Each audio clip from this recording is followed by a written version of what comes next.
Welcome to Freshwater Online. We're so glad you're joining us today. And we're just going to talk about how our week went. Thanksgiving was this week. Thanksgiving coming up. We had it this past week, and yeah, my wife cooked a bunch of food, and we ate a bunch of food. She made pies, she made sweet potatoes, she made a bunch of different stuff. I had so much of that food. So do you have traditional things that you make in your house that you do every year? So I actually grew up with green bean casserole is my favorite, right? With the little fried onions, and stuffing, and obviously turkey, cranberries, pumpkin pie, pecan pie, all that kind of stuff. So we had all that this week. Yeah. Do you guys have traditional dishes that you have to have every year for Thanksgiving? I've gone away from the green bean casserole some years, but we brought it back this year. It's a great staple. You have to have that. I know. My wife's family, their tradition, they have actually ham as well. Oh, really? It's a different thing, but we've been over ham there a couple times last year. Yeah, I know it is, but you can have ham anytime. Ham, I've heard ham is good for any holiday. Good. So, yeah. So, how much food did you eat? Did you eat a lot of food? We have so much leftover turkey in the house. So I cooked a lot of pies this week. So we had a whole bunch of different things. And then we just always end up with a lot of turkey left over. And so, I don't know. I'm always trying to find things to do with the turkey that's left over, turkey. Because everybody eats all our cranberries. Everybody eats everything else. Everything gets eaten. And then I have all this turkey left over all the time. So I'm always trying to find ways to put it into another dish without having to freeze it. Because I think it's weird when you freeze it. So I'm going to make turkey pot pie actually today. Ooh, pot pie, turkey pot pie. Yeah, my husband smokes our turkey, so turkey pot pie with smoked turkey is very, very good. Ooh, for me, I always grew up with the tradition of turkey sandwiches. Just heat up the turkey, get some freshly made buns, butter, stuff like that, and put that on there, and then just have I double deck that sandwich, so I put the green bean casserole on top and make it like a McDonald's Big Mac. Big Mac turkey style. So that's I enjoy doing that. So we had a post this week on our social media that talked about the different kind of pies and what was your favorite kind of pie, and it was kind of fun to see what people said. But we want to settle a debate today. Oh, I love debates. The top two were apple and pumpkin. And I'm a pumpkin girl, so I'm arguing for the pumpkin. What are you arguing for? I love the apple. I mean, I love pumpkin, but apple's different, and I like being different. Okay. So you like being different? I do like apple's different. Apple's different. Well, for Thanksgiving, I grew up pumpkin and pecan. Oh, so I didn't have apple. So I like being different. The idea of having apple. I think the versatility of a pumpkin pie is amazing.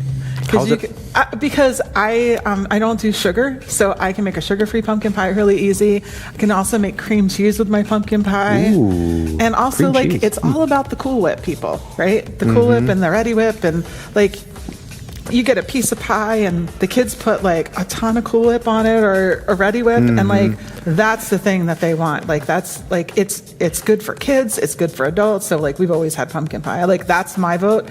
I'm pumpkin pie all the way. What about so make your my case? Yes, my case for apple is it's all American. It's got the sweetness. It's got the sugar. It's got the beautiful streusel, depending on what kind of apple pie you have. If it's the apple pie that's streusel, the crisscrossy things, and it looks super good in pictures. It looks good in pictures. That's why you're giving it. It looks good in pictures. Looks good in pictures. Pumpkin is a fall thing. I got my little fall mug today. It's you can have apple pie. It's all year long for apple pie. Yeah, but we're talking about spice in November. We're talking about Thanksgiving. I know, but I got the apple pie. You got to let me do my debate. I didn't interrupt you. Okay, it's a debate. I'm going back and forth. Put the votes in the chat. It's I want all you pumpkin people to put it in there. I want to. If you're an apple person, please support this side. We need all the votes we can get. Support the apples. Support the apples. Vote for us. But we're so glad that you're here. If you guys are just joining us right now, so glad that you're here. Freshwater Online. So there's a great way that you guys can connect with us. You can fill out our connection card in our app. You can also fill out a prayer card. What else can we do in the app? Well, I mean, the app has tons of things, but I just want to stop on that prayer because we do believe that prayer changes the heart of God. And so we want to be petitioning God for the requests that you guys have. So drop your prayer requests in. We've got hosts there today that are willing to pray with you live. They also want to interact with you. So we want you to just drop a line and say where you're from today, too, where you're joining us from. So before we go to worship, go ahead and drop that line in, and then we'll go to the team for worship. Good morning, everyone. From wherever you are, we'd like to extend a welcome and an invitation to sing along with us and to worship our God this morning. Here we go. I raise a hallelujah in the presence of my enemies. And I raise a hallelujah louder than the unbelief. Come on, I raise. And I raise a hallelujah. My weapon is a melody. I raise a hallelujah. Heaven comes to fight for me. I'm gonna sing. And I'm gonna sing in the middle of the storm. Louder and louder, you're gonna hear my praises roar. Up from the ashes, hope will arise.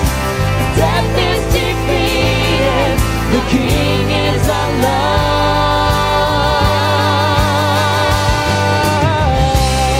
Hope will arise. And I raise a hallelujah with everything inside of me. And I raise a hallelujah.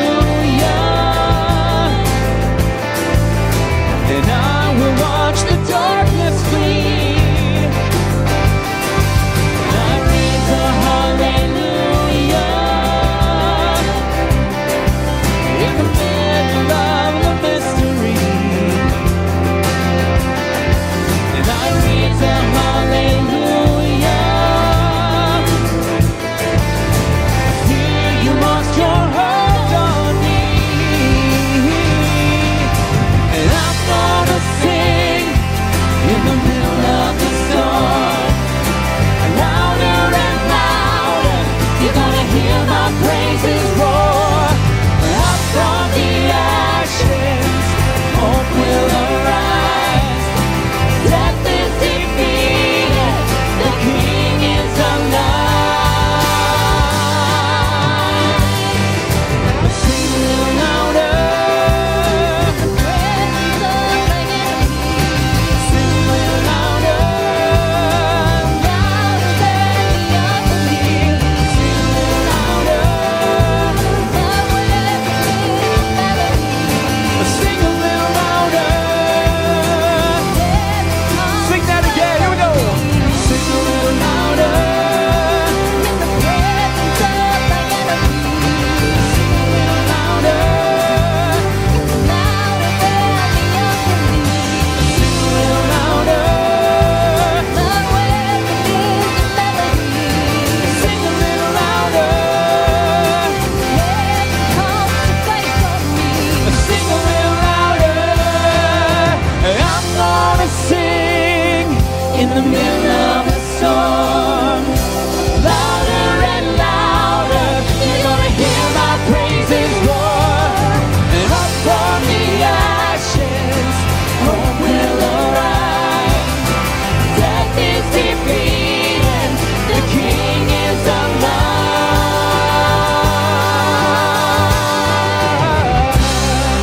Yes, indeed, hope rises up, the King is alive. We know that this is a challenging time, a difficult time that we're going through right now, being in quarantine, being apart from one another. But want to invite you to come together along with us and acknowledge where our hope lies. This next song is a celebration of the way that God has been faithful in the past and great anticipation for the way that He'll be faithful. Know it. is no fear.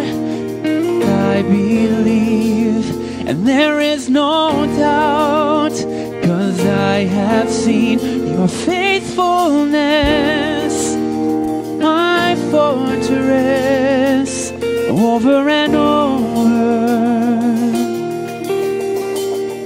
I have a hope found in your name.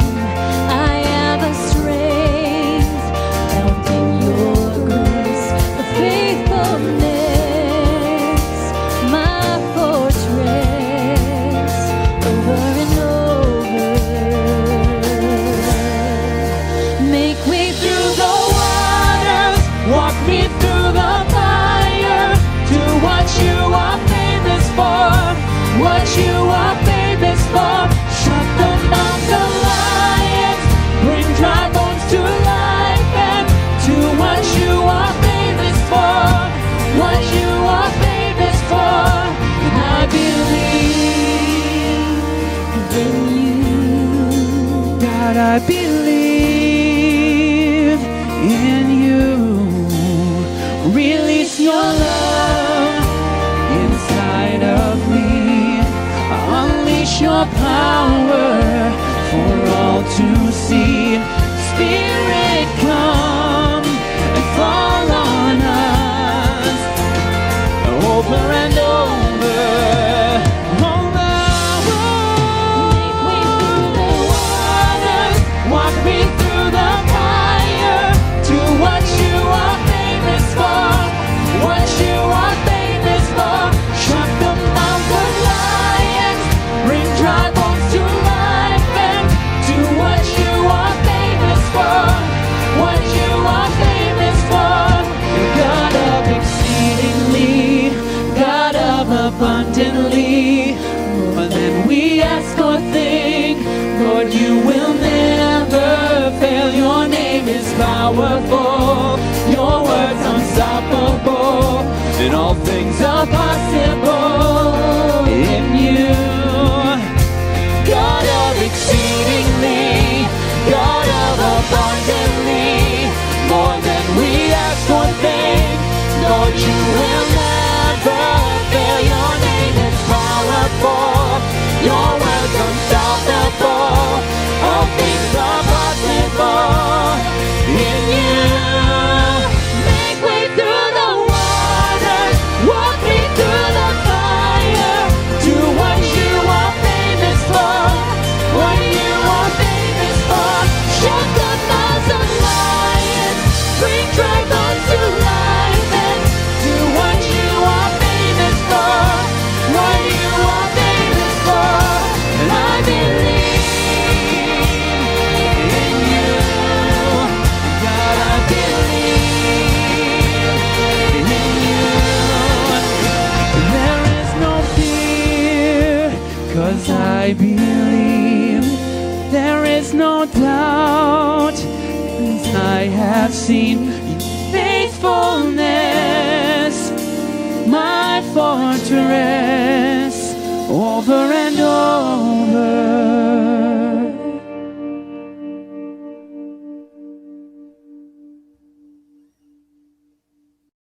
What a great time this morning worshiping our Lord and Savior Jesus Christ.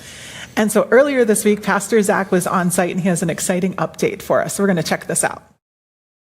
Hey church, I am out here on the land that we own as a church family where we are going to build our one big central campus. This is so exciting. We own 23 acres off of Highway 92 that is just south of Crown College. It's a beautiful piece of land with great woods, and there's a pond, and it's wonderful. And we wanted to give you an exciting update. Check this out. As you can see, there's some heavy machinery here. We are starting to move the land around to level off where the parking lots are going to go. The building will be right behind me here overlooking the pond. And we wanted to shape this space so that we can start using this land. COVID has delayed the timeline a little bit. We're working on that. But we want to start using this space as an outdoor venue, hopefully in the springtime, where we can have some ministry events and some outdoor services here to celebrate and start using this space to help glorify God and advance the kingdom. And that is all because of your generosity. we are accomplishing our purpose as a church of reaching people for Christ because you have been generous. So thank you for being a generous church and advancing our mission. That's an exciting update from Pastor Zach about our land. Being able to actually use our land now to reach people for Christ. We can have outdoor services there. I'm super excited about that. Yeah, so when you guys give to Freshwater, you are giving towards life change. And every penny matters because every penny goes towards that life change. And so we're getting to see what the Lord is going to do here in 2021 with this land and be able to host events and outdoor services out there. So we just want to thank you for being a generous church. So now we're going to go to Pastor Zach with the message.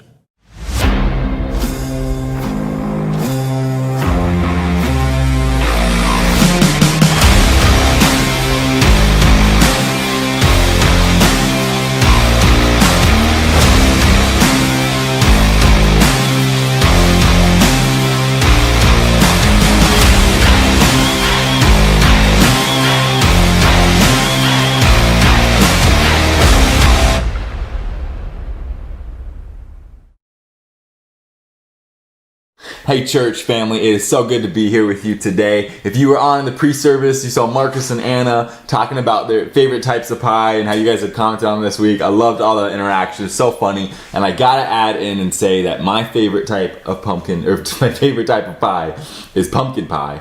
It is amazing, but I only eat it this week, only this time of the year, because I eat so much of it, otherwise I would get sick of it. And I am the type where you can't even see the piece of pie, that it's just covered in Cool Whip or whipped cream, and then there's always that uncle that's like, oh, you want some pie with that Cool Whip?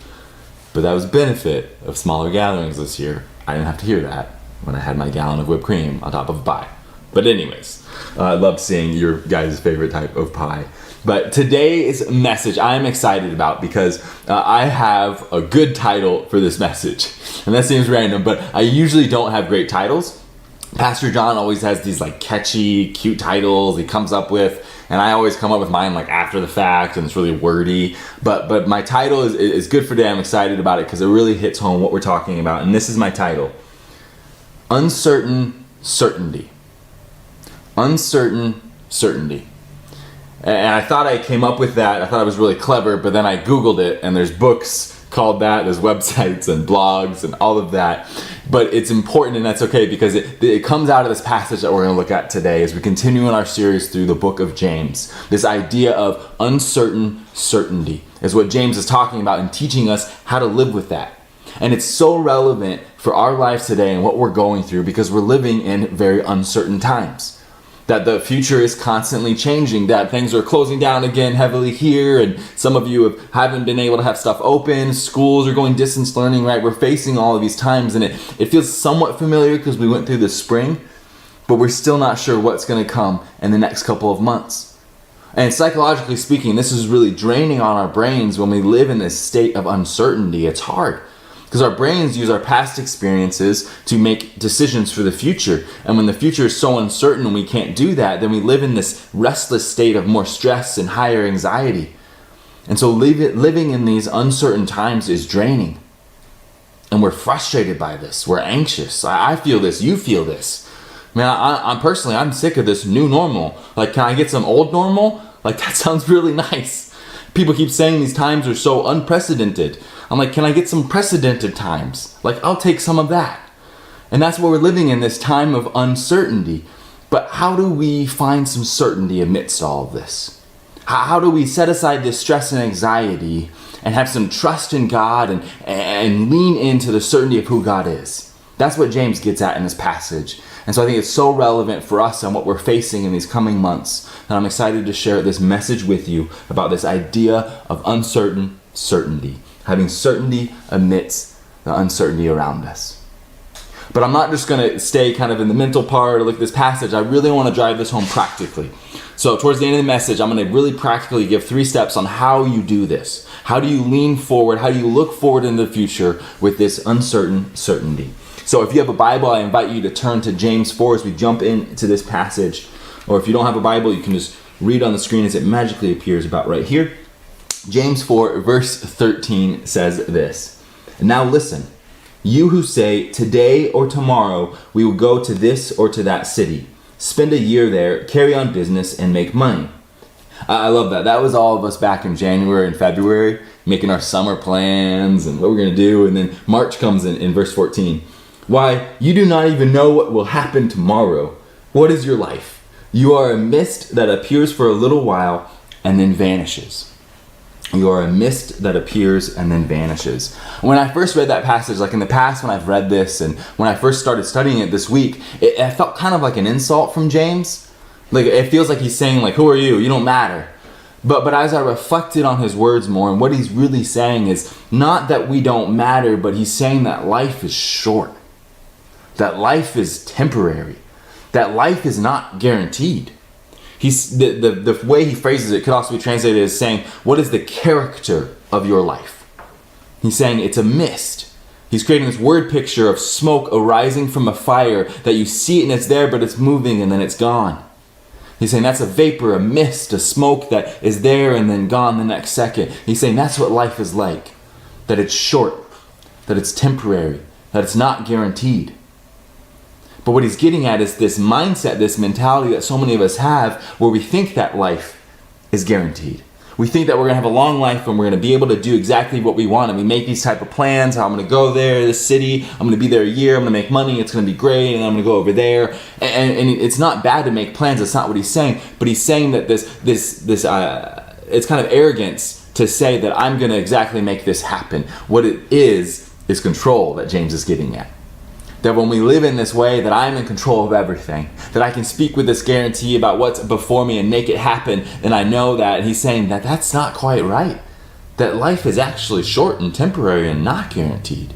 He's saying, what is the character? What is the nature of your life? And that's what he's getting at in these verses. And then he continues, and he says more in verse 15. He says this, instead, you ought to say, if it is the Lord's will, we will live and do this or that. As it is, you boast in your arrogant schemes. All such boasting is evil. If anyone then knows the good they ought to do and doesn't do it, it is sin for them. So he says you must say instead, if it is the Lord's will, we will do this or that or go there or stay there. So notice that he's supplying the proper way then to approach life, the proper character that we're supposed to have about our life. That not that it's short and whatever, just do whatever you want, but he's saying to still make plans. He's not dismissing the idea of having plans or to working hard or doing any of that, but he's saying as you go about it, you do it with the mentality, the mindset, the heart attitude of saying, if it's God's will, it's going to happen. If it's not God's will, it's not going to happen. You see the difference there that James is getting at? And this character of life, this different mentality that we're still supposed to plan. The Bible doesn't teach that we shouldn't plan or we shouldn't prepare. The Bible absolutely teaches that we should, and it's foolishness not to. But we do it in a way that respects and acknowledges the sovereignty of God, that God is supreme, that God is in charge, that we're not in charge and control every area of our life, that there's uncertainty, there's things beyond us. And so we acknowledge the will of God. That's what James is calling us to do. He's calling us to have this certainty amidst the true uncertainty of life. And prior to this year, maybe we didn't quite acknowledge the uncertainty of life. Maybe we thought it was a little bit more guaranteed and we could make plans. And this year has really taught us that there's so much that's outside of our control. That there's certain things that we can't make happen. And we've learned that vividly this year. And so he's driving home this idea of having this uncertain certainty. And it's not an emotional state, and it's not just a mental state. It's something different. That in the midst of our emotions, we can have the right mentality that he's getting at. In the midst of our mentality, that we can go off on that, but we can shape it right. So here's a couple examples of what I mean. Jesus, the night before he died, when he was in the garden praying, he prayed this to God. He says, if it is your will, let this cup pass from me. So Jesus, right before he went to the cross, he knew what was going to happen. He knew what he was doing, but he prays to God, hey, if there's another way, can we make that happen instead? But if it's your will, I understand. Emotionally, he was not feeling excited to die on the cross in our place. Emotionally, he wanted to bail, but he was submitting himself to the will of God. You see, our emotions don't drive all of this. It's something we submit and trust in God. In the same way, Paul, in the book of Acts, he's always making plans to go to a church and visit a certain people and to do all of this. And It's my dog. I don't know if you see him. But Paul makes these plans all the time, but he says them. There's an example in Acts 8:18 when he's talking about, he's leaving Ephesus, and he says, if it's the Lord's will, I'll come back and see you again. So he's mentally making these plans. He's going through life, but he's acknowledging the will of God, the sovereignty of God over his plans. You see, it's not just emotions that we live in, but we can defer that to the will of God. It's not just mentally we plan and control everything. No, we defer that to the will of God. What James is calling us to do, to live out with this uncertain certainty, is really the life of faith. He's calling us to be a faithful people. In Hebrews, it defines faith this way that I think is so beautiful. It says this in Hebrews 11:1. It says, now faith is confidence in what we hope for and assurance about what we do not see. That's what James is calling. That things may be uncertain in front of you. You may not see how it's going to work out, but you can have faith. You can trust the will of God and be confident and have assurance in who God is and how he will carry out his will. So the attitude, the mindset, the emotional state of someone that's living with uncertain certainty says this: I don't know how it's all going to work out for sure, but I know for sure the one who is in charge. I trust him. He's got my back. If God wills it, then it will be. If God doesn't, then it will not be. That's uncertain certainty that James is calling us to live with, instead of certain uncertainty, as many people live with. And that's what he's describing, this person that says, I'm going to go live there and do this. And he's calling it these arrogant schemes. That's the person that lives with certain uncertainty. They're really uncertain. They really don't know, but they think they're certain in it. And James is saying, no, let's flip that. Let's acknowledge the uncertainty, the shortness of life, how it's really not guaranteed, that there's so much out of our control. And instead, let's be certain in the one who is in control, God our Father. And so that's the attitude. That's what James is calling us to. And then he ends in verse 17, and it seems like this really random no when he talks about if you know then the good you ought to do, but you don't do it, then it's sin. And it seems like this random thing, but remember, this is the end of the chapter 4 that we've been studying. And so he's really summarizing the whole point and driving home his application. What he's doing is being James and saying, just do it. If you know what's right and you don't do it, it's sin. Often we focus on sin as outward things we're doing, right? Like killing somebody or lying, right? Those are actions we're doing, that's sin. Those are really what we call, those are sins of commission. But he's saying, though, that if you know what you ought to do and you don't do it, that it's still a sin. And so if you know that you need to trust in God, and if you know you need to follow God's will, that you need to submit to God's will, but you're not doing that, that's still a sin. That's still something that's separating you from God. And so James, in this final verse, he's saying, this chapter is the final verse, he's saying, just do it. Submit yourselves to God. As Pastor John talked about last week, don't submit yourself to these selfish desires, but submit to God and trust God to be God. Trust God's will to be supreme, to be sovereign, and to be carried out, because it will be. So that's what this idea of uncertain certainty is that James teaches us in this passage in chapter 4. But so now I want to talk about practically. Like, how do we do that? How do we live as people with this uncertain certainty? How do we trust the will of God? Because it's easy to say that, right? I can tell you, like, all right, go trust God. Figure it out. Good luck. But that's not helpful. So practically speaking, I want to lay this out. How do you do this? There's 3 simple things you do. The first is you look back. You look back at how God has worked in your life before. God is a rescuer. God is faithful, always faithful to who he is, to his promises to us. Often we are not, and we fail in that, and we're not faithful, but God is still faithful and has always been to us, yet we forget that. You know, it's funny how if you look back over your life, and there's so many difficult times that you go through, or challenging times, but you look back at it with fondness. For example, having babies. That is an intense time of life. Right, but so many people look back at it, you see a baby and you're like, oh, I remember when my kids were that small. That was so fun, the snuggles, the cute little clothes. Like, oh, I miss babies, I want another baby. No, you don't. You're seeing it through rose-colored glasses. You're forgetting the struggle of having babies. My youngest is just getting out of that phase. Man, she's sleeping through the night. I can give her a bottle, she can feed herself. I'm like, praise Jesus, no more babies. Like, I'm good. That 5 years from now, I might look back and think, oh, baby would be nice. But I don't really mean it. And so we do this with so many areas of our life, right? Like you look back, you remember, oh, when we first got married, we were so broke. That was such a fun, exciting time of life. No, it wasn't. You just see it through this lens. But it's funny how we do that with so many parts of our life. But when it comes to our faith, we forget the good times with God. That we think, we had some time, let's say, where you're praying and you're just wanting God to show up. You're wanting God to answer this prayer and you keep praying. And God does.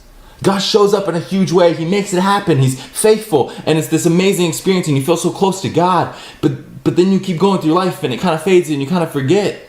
And you don't look back and remember the goodness of God. You forget about that. You have a new struggle come up. You're faced with more uncertainty and you forget about the goodness of God. And so what you need to do when you are facing uncertainty before you, you need to look back and remember how God has come through for you before. Remember how he's rescued you. Remember how he's been faithful to you. And trust him to be in front of you again. Romans 8 talks about how God works together, all things together for the good. For those that love him, that God is at work for it. Trust God to do that as he's done that previously. Trust him to keep doing it. And if you're new to God, if you don't have those previous experiences to look back, I encourage you to listen to other people's stories, to read biographies of Christians, to look in the Bible. Because the Bible is full of stories of God showing up, of God being faithful for the Israelites. In fact, in the Old Testament, when the Israelites when they went through something powerful, like when God parted the Jordan River for them to cross over, they piled up a bunch of rocks, and it sounds really lame to us, but to them it was an altar, it was a memorial, so that for generations, when they walked by that spot, and little Johnny's like, Dad, what's with the pile of rocks? You tell them that was the time that God showed up and parted the river for us. We were stuck and God brought us here. It was a memorial, a way to remember how God showed up for them. You need to have those in your life, looking back. And if you don't have that, lean on other people's. Look into the Bible. Look back at how God has been faithful. The second thing is to look around. Look around. If you're familiar with the Hamilton musical, there's that one song that says, look around, how lucky we are to be alive right now. You don't exactly feel very lucky. That's a different historical context. But my wife told me I should sing that lyric, and Lord, no, we're not going to do that. But what we need to do is look around at what we have in life. Because often when we're faced with uncertainty, we get anxious and we get discontent with what we do have, and we forget the blessings and the goodness of God. We just went through Thanksgiving, and it may partially be about yummy pumpkin pie, but really it's about being thankful for what we have in life. And you need to take time and look around and be thankful. Pastor John shared when he was quarantined a while ago that really he was thankful that he had a warm home, that he had electricity, that he had internet to engage with people, that he had food, right? These are blessings that we often take for granted, especially when we're worried about the future. But God says, I got you in the here and now. So look around and be thankful for what you have. Paul told Timothy in the book of 1 Timothy 6, he says, godliness with contentment is great gain. So you can be a godly person, but if you're not content in life, then you're really missing out. So we need to be content. And it's funny to talk about that because I'm in my house that a year ago at this exact time was very, very different looking. A couple of years ago, my wife and I bought this house, and it was the cheapest, most rundown, horrible house in Waconia that had smoke damage and knob tube wiring, terrible insulation. It was just horrible layout and everything. And many of you helped me. We gutted the entire thing. We changed the layout. We did all the new wiring, plumbing, insulation, everything.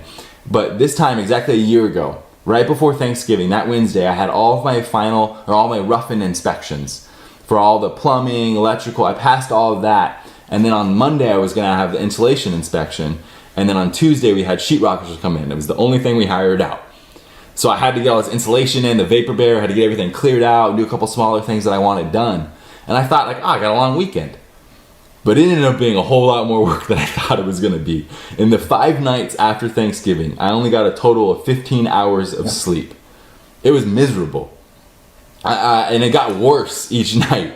I remember the second to last night in that, it was about 3 or 4 in the morning. I had an inspection at noon. I had to get it done, and I was so tired. And so I laid right here on the floor on some insulation, and I slept for an hour and got up and kept working. And then I failed the inspection. So I had to come back the next day in the morning, and I worked all through the night, and I finally passed that inspection. The sheetrock started, and I went home and slept basically in a coma for a long time, but it was great. But I say all that because I can look back at that with fondness, even though it was horrible. But God persevered and kept me through it.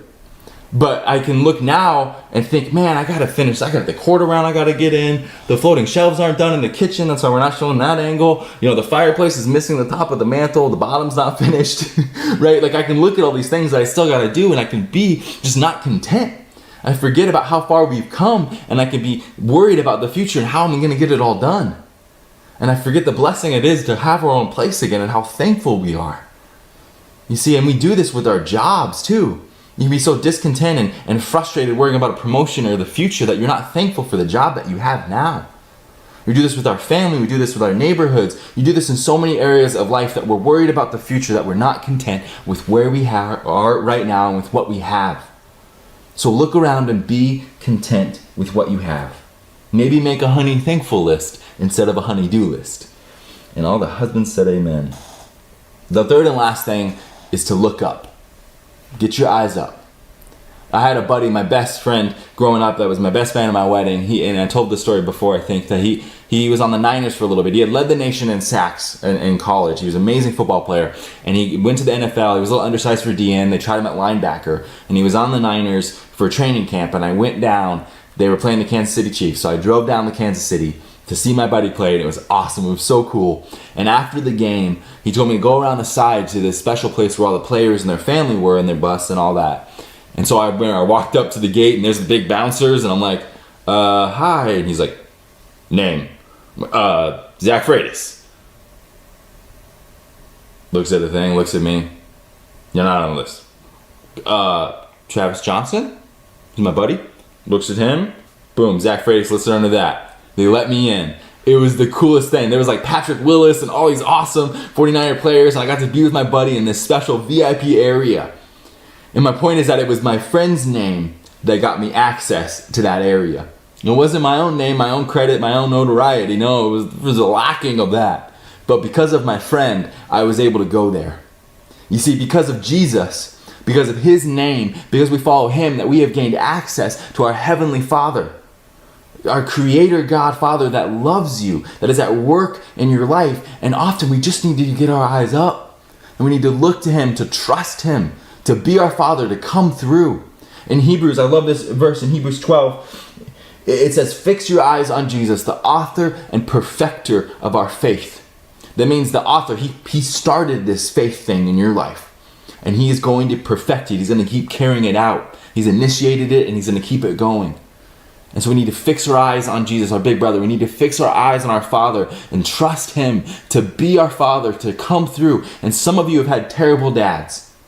Maybe you didn't grow up with a dad at all. Maybe you wish your dad wasn't in the picture because he was so bad. Maybe you had a dad that was just absent and wasn't really there. Maybe you had a great dad. Wherever you are in that spectrum, we all have the greatest Father in our Heavenly Father that cares about you, that wants to be at work in your life, that wants you to turn to him, that wants you to come to him in prayer with your requests, that wants you to trust in him, that sees the bigger picture. It's like with my kids, I tell them they can't have candy for breakfast or for dinner, and they get so upset and they want to stay up late and know all these things, but I know what's best because I'm their father and I see the bigger picture. That's how it is with our Heavenly Father, that he sees the bigger picture, that his will happen in our lives. And he wants us to come to him, to fix our eyes on him, to trust him. So I encourage you to look back at how God has been faithful, to look around and be content with what God has given you, and to look up and trust God to be God. And when you do that, you can look forward and move forward in life, trusting in who he is. As I conclude, I want to read you Psalms 121. That speaks to this idea that we're talking about, this uncertain certainty. He says this, I lift up my eyes to the mountains. Where does my help come from? My help comes from the Lord, the maker of heaven and earth. He will not let your foot slip. He who watches over you will not slumber. Indeed, he who watches over Israel will neither slumber nor sleep. The Lord watches over you. The Lord is your shade at your right hand. The sun will not harm you by day, nor the moon by night. The Lord will keep you from all harm. He will watch over your life. The Lord will watch over your coming and going, both now and forevermore. So look back, look around, look up, and then you can look forward with uncertain certainty. What a great message from Pastor Zach, and how relevant it is to our times today. Yeah, and he had 3 basic points about looking back, looking around, and looking up. So we want to know which one of those really resonated with you today as Pastor Zach was talking. Can you drop that in the chat for us today? And which one resonated with you? I actually like the look back part. That resonates the most with me. And like Pastor Zach talked about journaling, that's one way in my life that I've gotten through things in my life. And I found that that's a great way to remember what God has done. Looking back at the prayers I've asked for, or the things that God was doing, to remind me that God works through any time. And even though it right now might seem hard, that God worked before. And now he's still working today. That's awesome. Yeah, and I'd have to say that the look around is what really resonated with me, because I think that sometimes when I listen to too many things, or I get my eyes off of what God has already blessed me with, and if I can focus on not the what ifs, but focus on what God is doing, that it really changes how I walk through my circumstances each day, and being able to look for God's blessing, not just in the big things, but on all the little things that happen throughout my day and with my family and just in day-to-day life. So, yeah. That's awesome. So so you can actually go through this further to our study questions. They're on our app or on the website, and that's a great way for you individually just to be able to go through that further into this message. Yeah, and we have an option for you to actually to discuss it with other people as well. So you're like, oh, I want to dive into this with a couple other people and kind of talk about it. On Tuesday nights, we get together on Zoom, and we'll drop the information in the chat there that you guys can join that group and study further. But we're so glad you joined us this week, and we'll see you next week.